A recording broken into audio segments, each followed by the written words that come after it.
இன்றே டவுன்லோட் செய்து உங்கள் ஃபேவரட் ஷோக்களை என்ஜாய் பண்ணுங்க. ஐயோ ஜானு, நீ சொன்ன மாதிரியே மாமா 3 தடவை போன் பண்ணிருக்காருடி.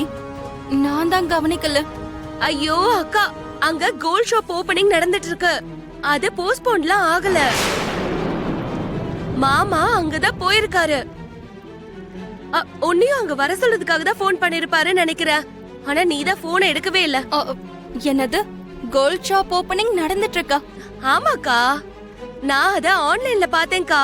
நீ அங்க உடனே கிளம்பி போ. பாவம், நீயும் மாமா பக்கத்துல இருந்தா நல்லா இருக்கும்னு அவர் நினைச்சாரோ என்னவோ, அதுக்காக தான் உனக்கு போன் பண்ணிருப்பாரு. நான் போன் எடுத்து பேசிருக்கணும். சரி, இப்ப என்னக்கா ஆயிடுச்சு? டைரக்டா நீ கிளம்பி போயிடு. சரி சரி, நான் வச்சிடுறேன்.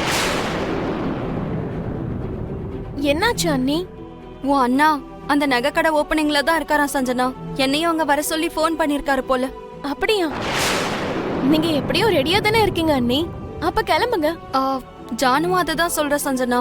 அப்படின்னா சரி, நீங்க உடனே கிளம்புங்க. டைம் வேஸ்ட் பண்ண வேண்டாம். இப்பவே ரொம்ப லேட் ஆயிடுச்சு. சரி சஞ்சனா, நான் கிளம்புறேன். பாய்.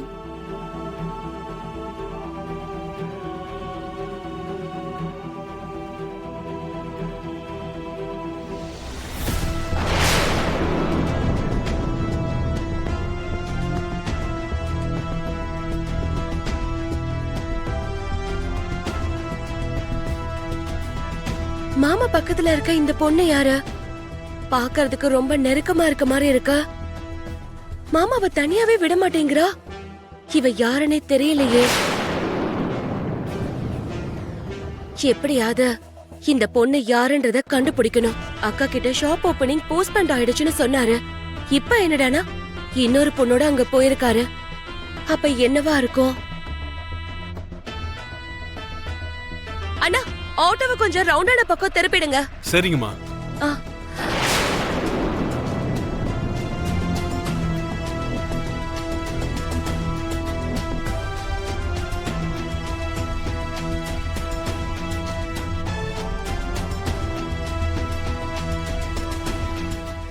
கொஞ்சம் பள்ளி விடுறீங்களா?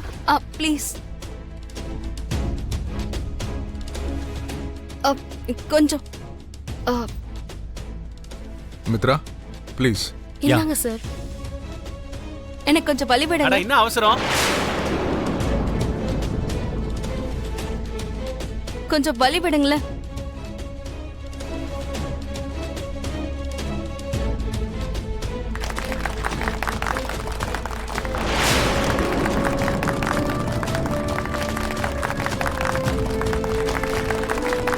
Come in, Mitra. வாங்க.